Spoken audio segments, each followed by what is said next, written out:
Aláròyé máa wí o. Pásítọ̀ Àjàyí kí ọmọ bíbí inú rẹ̀ mọ́lẹ̀ ló bá ń ṣe kinní fún un lákùrẹ́. Òjíṣẹ́ Ọlọ́run kan tó ń gbé lágbègbè Ìgòbà níjọba ìbílẹ̀ Àríwá Àkúrẹ́, Pásítọ̀ Samson Àjàyí ni wọ́n ti fi páńpẹ́ òfin mú lórí bí wọ́n ṣe ló ń fipá bá ọmọ bíbí inú rẹ̀ sùn.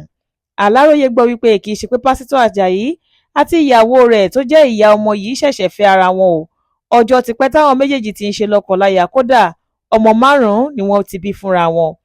Akọ̀ròyìn wa gbọ́ wípé láti bí ọdún 4 sẹ́yìn, ìyẹn lọ́dún 2021 ni pásítọ̀ tó jẹ́ ẹni ọdún 42 ọ̀hún ti ń bá ọmọbìnrin tí kò tíì jù bí ọmọ ọdún 13 péré nígbà náà lò pọ̀.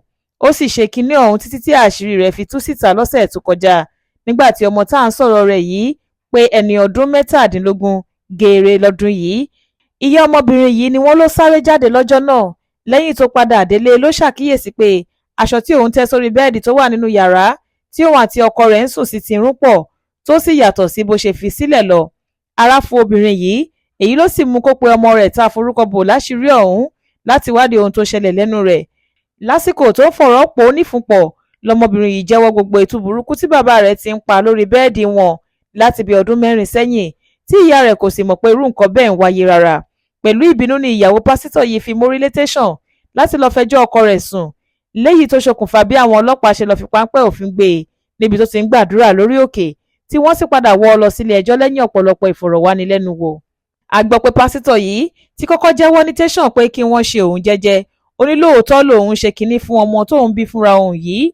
Ó wá bẹ àwọn ọlọ́pàá pé kí wọ́n ṣíjú àánú wo òun nítorí ọ̀rọ̀ òun kì í ṣojú lásán. Àjàyí ní ègún ìdílé tó ń bá òun fínra ló mọ̀ọ́mọ̀ fẹ́ fi òun ṣe ẹlẹ́yà, nítorí ọ̀pọ̀lọpọ̀ ọdún ni bàbá tó bí òun alára fi bá ẹ̀gbọ́n òun obìnrin tí àwọn jọ jẹ́ ọmọ rẹ̀ sùn. Ẹ̀sùn ìfipábánilòpọ̀ àti bíba ọmọ inú ara rẹ̀ jẹ́ ni wọ́n fi kàn án nílé ẹjọ́ tí wọ́n wọ́ lọ.